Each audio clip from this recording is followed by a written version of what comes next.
Bismillahirrahmanirrahim. Assalamualaikum warahmatullahi wabarakatuh. Alhamdulillah. Alhamdulillahilladzi arsala rasulahu bil huda wa dinil haqqi liyudhhirahu 'ala dini kullih wa kafa billahi shahida. Asyhadu an la ilaha illallah wahdahu la syarika lah wa asyhadu anna Muhammadan abduhu wa rasuluhu la nabiyya ba'dah. Allahumma salli ala sayyidina Muhammadinil mukhtar wa ala alihi wa sahbihi al-ahyar. Rabbi israh li sadri wa yassir li amri wahlul 'uqdatam min lisani yafqahu qawli. Amma ba'du, faqad qala Allah ta'ala fi kitabil karim wa huwal asdatul qa'idin. A'udzu billahi samii'il 'aliim minasy syaithaanir rajiim. Bismillahirrahmanirrahim. La yanalallaha luhumuha wa la dima'uha walakin yanaluhu at-taqwa minkum. Shadaqallahul azim. Ad'ayah wa manaha wallahu a'lam bimuradih. Hadirin jamaah Masjid Fajrul Falah yang dimuliakan oleh Allah Subhanahu wa taala.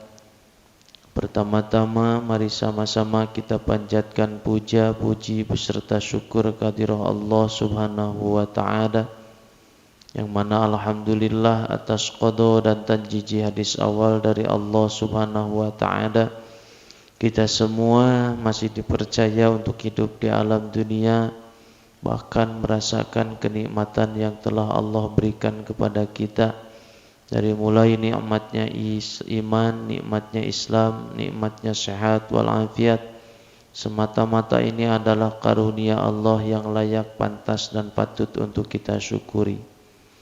Tak lupa salawat beserta salam semoga tetap dicurah limpahkan ke hariban Adam, yakni Habibana wa Nabiyana Kangjeng Nabi Muhammad sallallahu alaihi wasallam.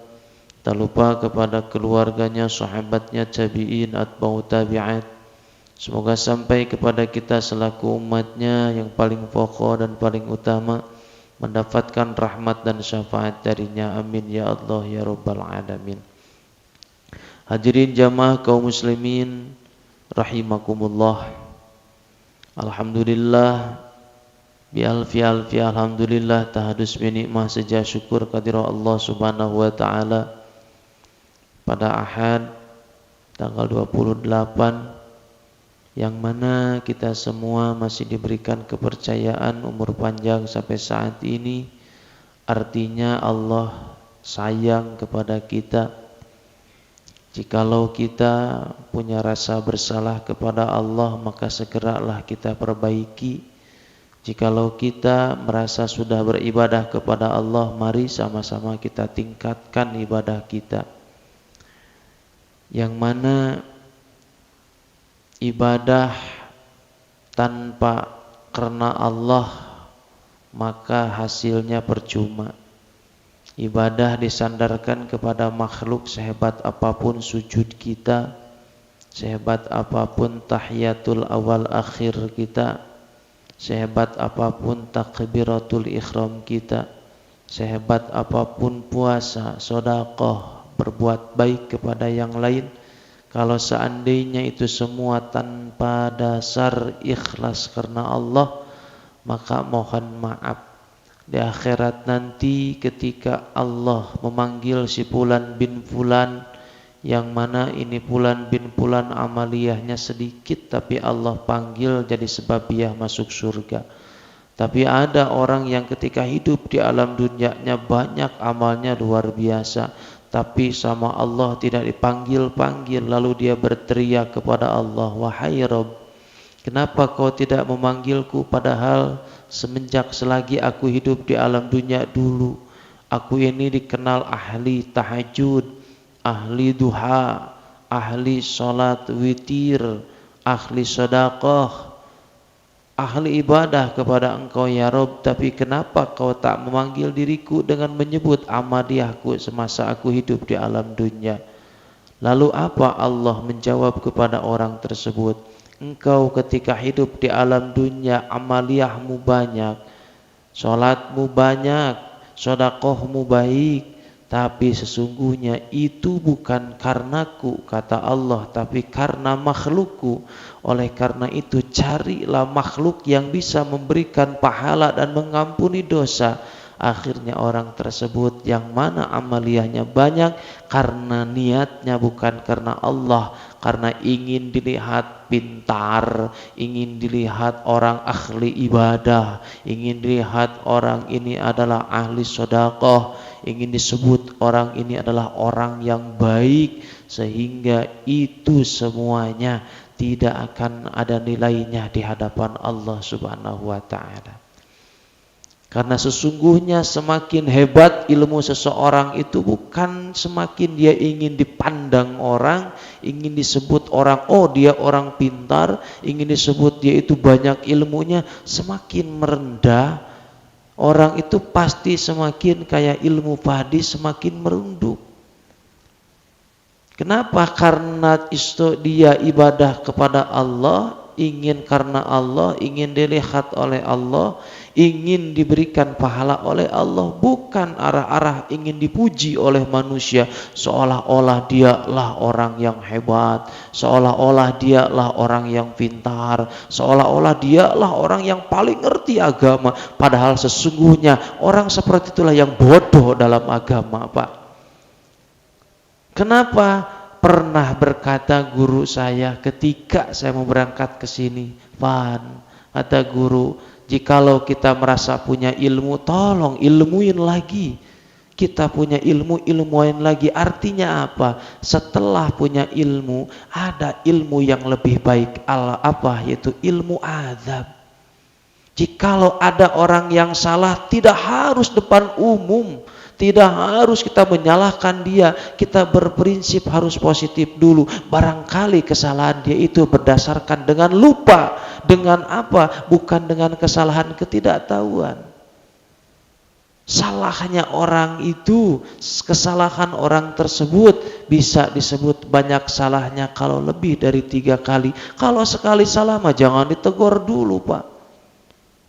Mending kalau peneguran dia benar-benar ingin mengingatkan dia, peneguran dia ini niatnya dia bukan negor, tapi seolah-olah dia lebih unggul daripada yang ditegurnya, seolah-olah yang ditegur itu dia adalah orang yang paling bawah daripada dia. Itu yang dibahayakan. Kenapa? Karena niatnya menegur seseorang bukan karena ingin membenarkan, tapi karena dia ingin disebut, oh bahwa sayalah yang layak, saya yang paling ini, yang paling itu. Inilah, Pak. Nah, ini disebut adalah ilmu rasa. Ini disebut adalah ilmu diilmuin lagi. Hati-hati, karena tidak setiap orang yang salah itu berpatokan dalam kesalahan ketidaktahuan. Mungkin dia lupa pada saat itu, Pak. Hadirin kaum muslimin, jamaah Fajrul Falah yang dimuliakan oleh Allah Subhanahu wa taala. Lanjut yaitu ke hadis nomor 11, yang mana tetap kita masih membahas yaitu tentang masalah ikhlas dan niat, yang mana di ikhlas dan niat ini perlu kita ulang-ulang kembali, kita perbaharui kembali, karena terkadang-kadang niat ini bisa berubah di tengah jalan, niat ini bisa berubah karena ada pujian, niat ini berubah karena ada arah-arah makhluk. Awalnya kita niat karena Allah. Contoh, amal yang setahun sudah kita berikan kepada fasilitas umum, seperti kita bangun masjid, beramalnya banyak. Terus pas setahun kemudian ada masalah dengan seseorang, akhirnya dia berkata, kalau seandainya itu enggak saya sumbang masjid, mungkin tidak akan pernah jadi.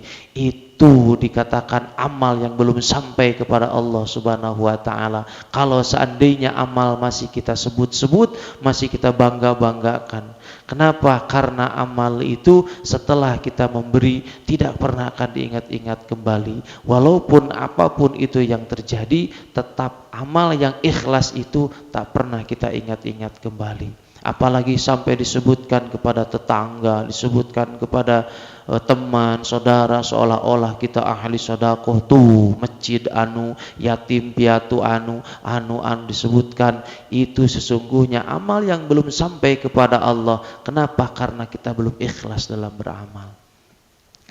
Hadirin kaum muslimin, jamaah Fajrul Falah yang dimuliakan oleh Allah Subhanahu wa taala. Hadis yang ke-11 dikatakan, wa an Abil Abbas Abdillah bin Abbas bin Abdul Muttalib radhiyallahu anhuma anna Rasulullah sallallahu alaihi wasallam.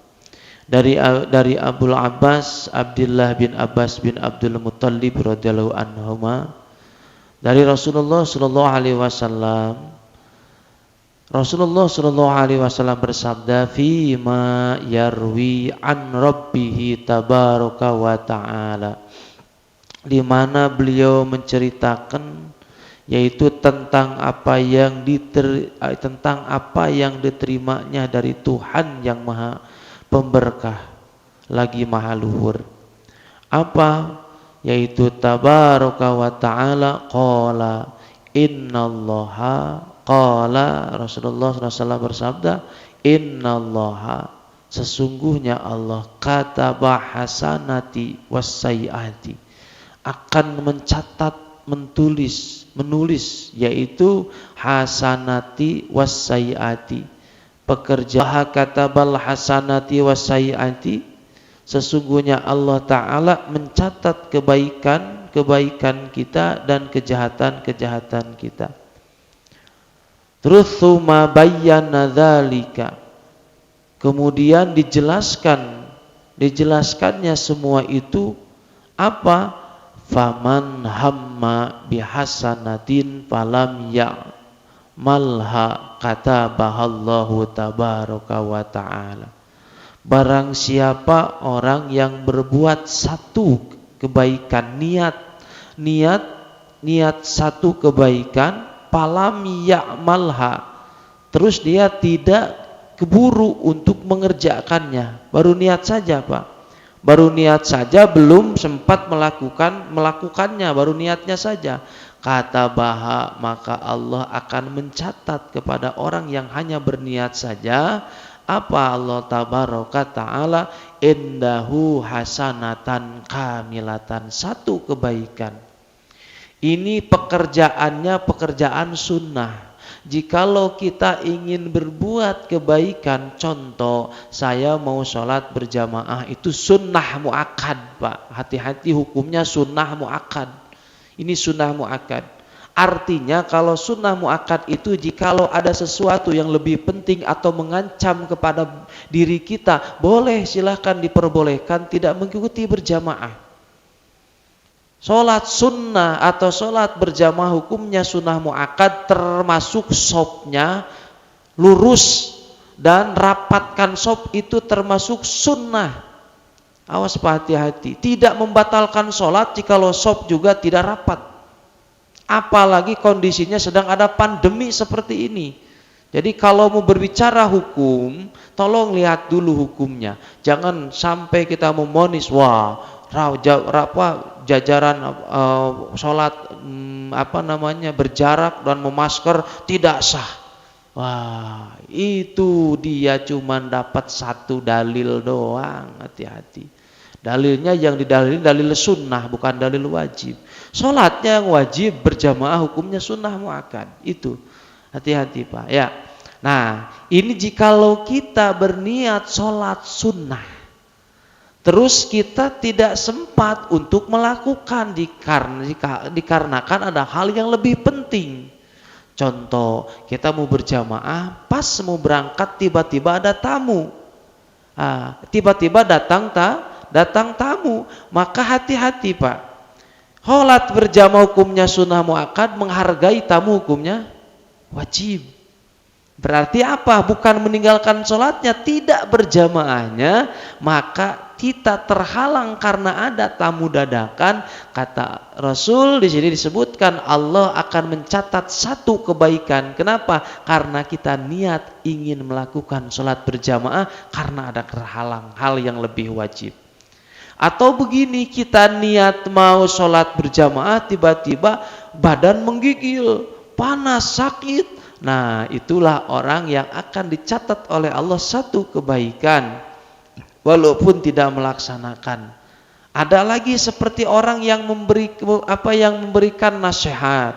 Contoh, ustadz, kiai, guru menceritakan begini, Bapak barang siapa orang yang berpuasa sholat Senin Kemis akan mendapatkan pahala anu. Sehingga Bapak tahu fadilah puasa Senin Kemis dari seorang guru, walaupun guru itu tidak melaksanakan Senin Kemis, maka tetap pahala Bapak melaksanakan Senin Kemis. Guru yang membicarakan awaliyah pahala tersebut akan kebagian pahalanya, Pak. Itu berbicara sunnah, kecuali kalau wajib tidak boleh. Kita niat nih mau sholat wajib, begitu pas mau berangkat sholat wajib atau melaksanakan sholat wajib, tiba-tiba ada tamu, terus berhenti sholat wajibnya, itu yang haram, tidak boleh.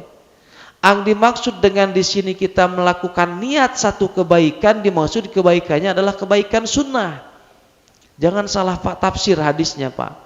Kalau kebaikan sunnah, terus kita tidak sempat, bukan karena malas, bukan karena apa-apa, karena memang ada uzur yang mana bisa menghalangi untuk melakukan praktek ibadah sunnah tersebut, tapi kita sudah niat. Nah, itulah yang akan Allah berikan satu pahala, walaupun tidak mengerjakan, termasuk sedekah atau sunnah atau bahasa ilmu yang telah diberikan kepada bapak-bapak.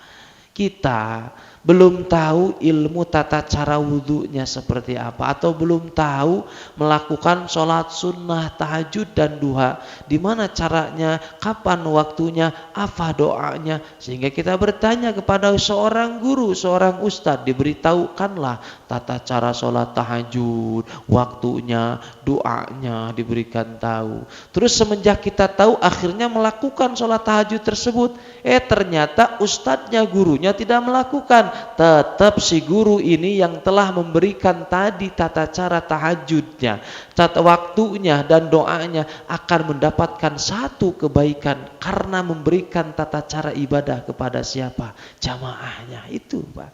Itu urusan sunnah. Nah, tahu sekali lagi, jangan bukan urusan wajib. Kalau urusan wajib tidak boleh.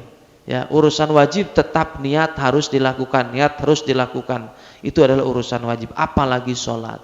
Ya, jadi sholat tidak cukup oleh niat, harus dipraktekkan. Kalau sesakit apapun kita, tetap sholat harus dipraktekkan, berkecuali tadi yang dimaksud dengan sholat berjamaahnya, yang boleh. Ya, nah itu apabila kita melakukan satu niat kebaikan, falam ya'malaha, dan kita tidak melakukannya, kata bahal, maka Allah akan mencatat indahu hasanatan kamilatan, sebagai satu kebaikan.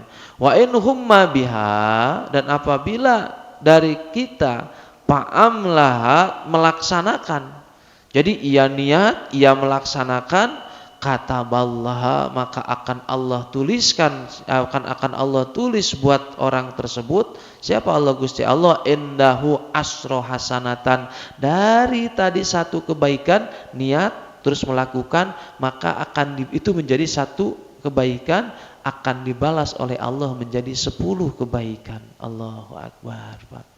Dari satu kebaikan kita niat untuk melakukan sholat sunnah, melakukan sodako, melakukan sunnah-sunnah yang lainnya, terus melaksanakan, bukan hanya niat, maka akan Allah catat satu kebaikan dan akan Allah lipat gandakan menjadi 10 kebaikan. Nah, itu, Pak, luar biasanya. Nah, ila sab'i mi'atin, ya Allah, Pak. Dari 10 kebaikan dilipatkan lagi menjadi 700 kebaikan. Ya Allah. Dari 700 kebaikan fin ila ad'afin katsiratin, dan Allah lipatkan lagi yang tidak ada ujungnya, tidak ada hitungannya, tidak ada bilangannya. Orang yang sudah niat terus bisa melakukan, itu disebut satu kebaikan, maka Allah ganti, Allah lipatkan menjadi 10 kebaikan. Dari 10 kebaikan Allah ganti lagi menjadi 700 kebaikan. Dari 700 kebaikan tidak ada batas lagi, terus Allah lipat-lipatkan ganda. Ya Allah ya Karim. Itu dibicara tentang masalah urusan sunnah, Pak. Ya. Nah, satu aja kita baru niat terus belum bisa melakukan karena ada hal udzur yang menghalangkan kita untuk melakukan, tidak bisa melakukan niat tersebut, akan Allah berikan 1 pahala, tapi enggak Allah lipat gandakan. Tapi jikalau kita niat iya, melakukan iya, disebut itu 1 kebaikan, ya. Terus akan Allah ganti lipat ganda pahala tersebut menjadi 10. Dari 10 menjadi 700. Dari 700 tidak ada batasannya. Terus ila ad'afin katsiratin.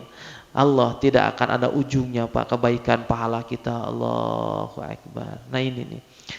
Berbahagialah bagi orang-orang yang sering melakukan sunnah-sunnah. Bahagialah bagi orang-orang yang melakukan sedekah, maka akan Allah lipat gandakan. Bukan hanya 10 menjadi 700 tidak ada lagi ininya. Wa in hamma, mafhum mukhalafahnya sebaliknya dari yang tadi. Wa in hamma, apabila kita mengerjakan bisayyi'atin, niat untuk berbuat keburukan, kejahatan. Nah, falam ya'malha, tapi kita tidak mengerjakan. Contoh, kita mau dolim atau mau mengerjakan kejahatan, mau ngerjainnya misalnya mau bongkar rumah orang, niat malamnya mau berangkatnya, tiba-tiba di tengah perjalanan mengurungkan niatnya, maka orang itu katabah, bakal dituliskan dari pekerjaannya tersebut oleh siapa? Allah Ta'ala, yaitu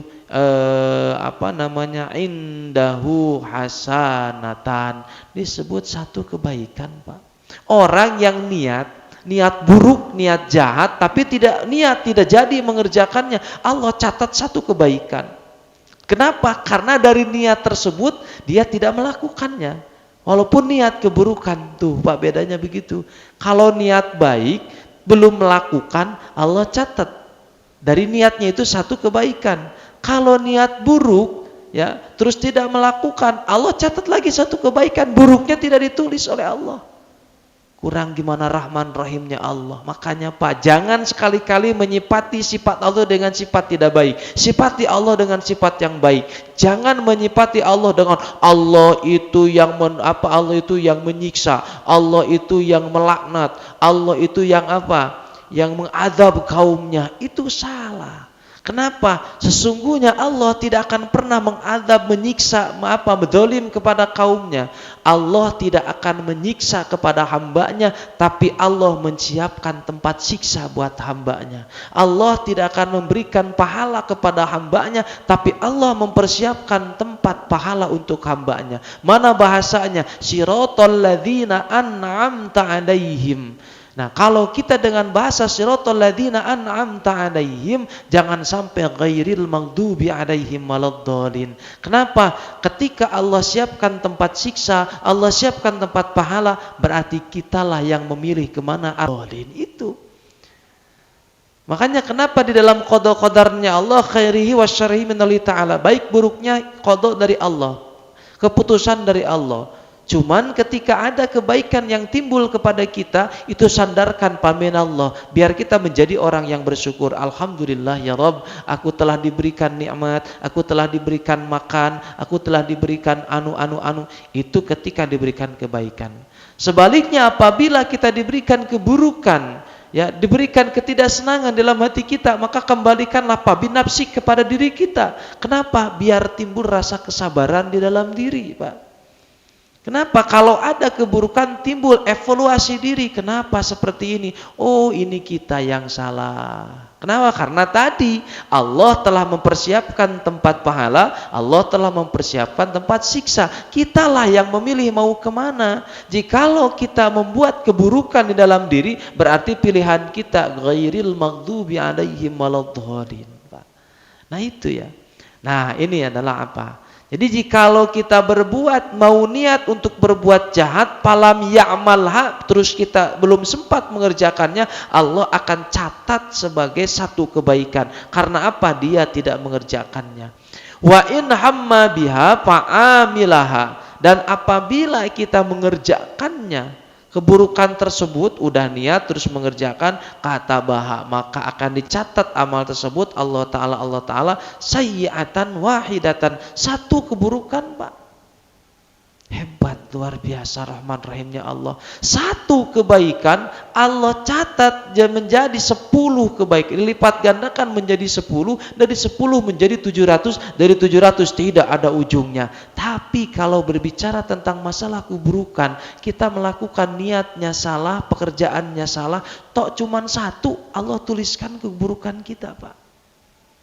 Masihkah kita menganggap Allah itu kurang adil?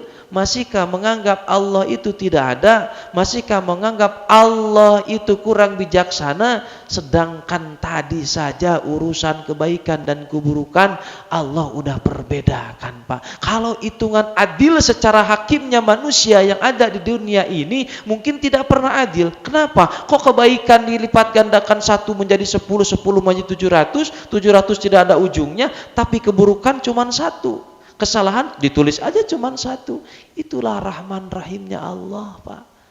Kalau seandainya tidak ada sifat Rahman Rahimnya Allah, celaka kita semua, Pak. Berhubung dengan adanya Rahman Rahimnya Allah, sebesar apapun kesalahan kita akan Allah ampuni, asal kita mau meminta ampun kepada Allah Subhanahu wa taala. Tapi sayang, 1000 sayang, kebanyakan hamba-hamba Allah, kebanyakan makhluk-makhluk Allah yang diperintahkan ibadah oleh Allah, padahal tujuannya tidak aku ciptakan jin manusia kecuali untuk beribadah kepada Allah. Cuman sayang, Pak, terkadang kita yang tidak ingat, tidak paham, dan terkadang kita yang bosan untuk meminta ampun kepada Allah Subhanahu wa taala. Padahal ketika seseorang berbuat siangnya maksiat, maka Allah tunggu malamnya untuk bertobat. Ketika orang malamnya berbuat maksiat, maka siangnya Allah tunggu orang itu suruh bertobat. Jibril alaihissalam kepada Allah, ya Allah, kalau aku boleh protes, kata Jibril, kenapa si Fulan bin Fulan selama ini masih kau panjangkan umurnya, sedangkan hidupnya tidak dipakai taat, maksiat ya Allah kepada engkau, sholat kagak, ngaji kagak, puasa kagak, sama tetangga kurang baik, tapi kenapa kau panjangkan umurnya ya Rabb, kata Jibril. Apa kata Allah? Wahai Jibril, mungkin kalau tidak sekarang, ini orang minggu depan bisa berbuat baik. Jibril nunggu, Pak, sampai minggu depan ternyata orang ini tidak berbuat baik, malah semakin maksiat kepada Allah, bahkan tambah maksiatnya. Lalu Jibril unjukkan lagi, ya Rabb, ternyata orang ini bukan semakin taat atau lebih baik, tapi malah maksiat kepada engkau, malah tambah keburukannya. Apa kata Allah? Jibril, ini orang kalau enggak sekarang, mudah mungkin bulan depan akan berbuat baik.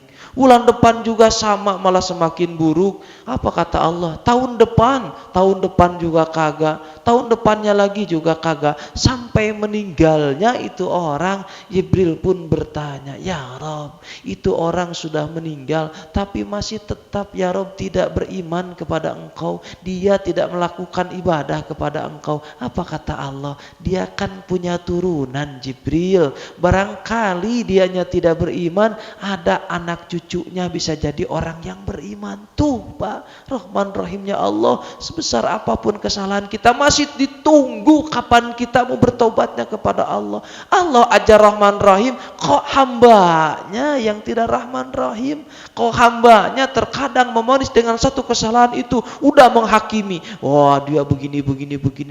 Ya Allah ya Karim, hati-hati, Pak. Hakim itu menghakimi seseorang, memonis seseorang, ranahnya Allah. Jangan sekali-kali kita mengambil ranahnya Allah. Ud'uni itu ranah kita, istajib lakum ranah Allah. Terserah Allah mau dijabahnya kapan. Jika kita berdoa, tugas kita oleh Allah cuma satu, berdoa. Ikhtiar. Dagang. Ke kantor. Itu tugas kita. Adapun hasilnya, penentuannya entar di akhir urusan Allah. Mau kita diijabah kek, mau tidak kek, mau diberikan hasil dagangan habis kek, apa tidak kek, mau di kantor naik jabatan apa tidak kek, naik gaji apa tidak kek, itu urusan Allah. Cuman kita yang sekadang suka salah ngambil ranah Allah, akhirnya memaksa Allah, menanggalkan ibadah kita. Ya Allah, saya ini ke masjid tiap hari, pengajian tak pernah lepas, puasa mah iya, tapi kenapa ya Rabb saya ini begini-begini saja hidup? Allahu Rabbi, Allahu Karim. Pak, kalau kita perlu silent, yang namanya Nabi yang diberikan penyakit itu, yaitu Nabi Ayub alaihissalam. Di antaranya adalah Nabi yang Allah cabut ulul azmi, tidak jadi ulul azminya. Padahal kurang gimana sabarnya Nabi Ayub. Satu, bukan mengeluh tapi menantang kepada Allah. Silakan ya Rabb, apalagi yang akan kau tibakan kepada diriku. Allah cabut ulul azminya, tidak jadi.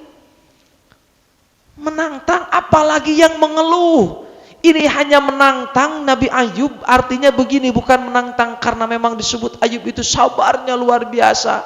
Ketika Ayub diambil hartanya, diambil keluarganya, diambil anu sampai diberikan penyakit yang luar biasa, sakit dan hinanya, akhirnya berdoa, ya Allah ya Rabb, kata Nabi Ayub, silakan apalagi yang akan kau tibakan kepadaku. Insya Allah aku akan sabar untuk apa? Untuk menghadapi cobaan itu. Itu doang Pak. Dari gelar ulul azmi dicabut oleh Allah. Apalagi kita yang tiap hari mengandalkan sholat kita yang belum tentu diterima oleh Allah. Karena sholat kita cuma sholat taklidnya, taklid buta. Bukan sholat karena ilmu atau ilmiah. Kita mengharapkan pengen diijabah doa. Ya Allah ya Karim. Malu sebenarnya Pak. Mintanya banyak, ibadahnya jarang. Mintanya hampir 1 jam, ibadahnya cuma 5 menit. Allah itu tidak akan pernah tidur, Allah itu tidak akan pernah tuli. Jangankan ucapan yang diucapkan oleh kita, getaran hati kita sekecil apapun Allah pasti tahu. Cuman yang harus kita ingat apa? Ketika kita mau minta kepada Allah, cukup dengan melakukan ikhtiarnya. Jangan mentang-mentang kita dekat dengan Allah, semuanya karena Allah, ngerepotin Allah. Toh kalau punya motor, kalau punya unta, kalau punya kuda, ditaruh di pinggir jalan, ya kunci setang. Kalau kudanya ya apa? Tali, jangan dibiarkan. Sahabat ditegur oleh Nabi ketika dia punya unta, untanya tidak ditali. Kenapa kata Nabi, wahai kau sahabat tidak pernah ditali? Apa kata sahabat? Punya Allah saya mah ya Nabi. Ini unta milik Allah, ini unta diciptakan oleh Allah, akan kembali kepada Allah. Jadi terserah Allah, biarkan gak dikunci juga atau gak ditali juga. Apa kata Nabi? Jangan kau repotkan Allah dengan hal yang sepele. Kalau mau berbicara tentang masalah urusan hakikat, syariatnya dulu perbaiki. Kita ini bukan urusan apa, bukan urusan sudah ma'rifat, bukan urusan tasawuf. Kita masih gelarnya gelar tasanggup Pak. Jadi silakan dulu di syariat. Kalau ibadah sudah di syariat, baru orang-orang yang sudah ma'rifat kepada Allah itu, orang-orang yang sudah bertemu dengan cinta kepada Allah itu apa? Dia dasar dulu, syariat dulu. Ya.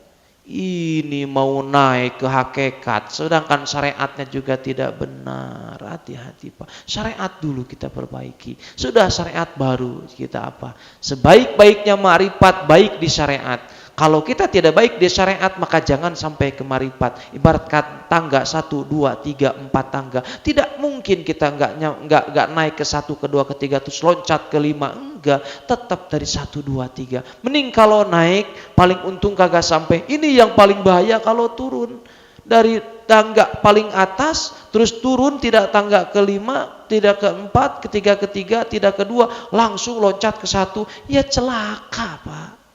Ayo sama-sama kita belajar dulu. Kalau belajar ilmu fikihnya dulu. Ketika kita tidak mampu melakukan atau ada halangan, maka akan Allah catat satu kebaikan, apalagi kita melaksanakan. Tapi ingat kesimpulannya, jangan sekali-kali mempermainkan niat, Pak. Jangan sekali-kali mempermainkan niat. Udah mendingan niat aja, cuma niat doang gak melakukan tapi tetap dapat kebaikan. Itu yang tidak akan dapat kebaikan. Kenapa? Karena niatnya cuman olok-olokan doang. Itu malah akan dapat siksaan. Itu malah yang akan dapat apa? Tidak akan pernah dapat pahala dari Allah. Kenapa? Karena niatnya pengen mengolok-olok niat doang. Niatnya aja dapat satu pahala, udah gak usah berangkat. Mau niat pengajian doang, niatnya aja diem di rumah kagak berangkat, itu namanya mengolok-olok niat, sama tidak akan pernah dapat pahala. Yang dimaksud dengan niat tadi adalah niat mau berangkat tapi ada sesuatu hal yang mencegah, yang mana ini adalah lebih penting daripada berangkat tersebut, itu akan diberikan satu kebaikan dari niatnya. Ingat, asal kita membicarakan tentang masalah niat. Baik, ataupun keburukan, kita melakukan keburukan, niat mau jahat tapi belum melakukannya, Allah bikin kebaikan. Terus kita melakukannya kejahatan, Allah catat satu kejahatan, keburukan, tidak ditambah lagi. Beda dengan kebaikan, satu kebaikan lipat ganda menjadi 10 kebaikan dilipat ganda menjadi 700 kebaikan, 700 kebaikan tidak ada ujungnya. Mudah-mudahan Bapak-bapak hadirin jamaah Masjid Bajrul Falah yang dimuliakan oleh Allah Subhanahu wa taala, kita menjadi tergolong orang-orang yang ahli melaksanakan ibadah kepada Allah karena Allah, melakukan niatnya niat ibadah karena Allah.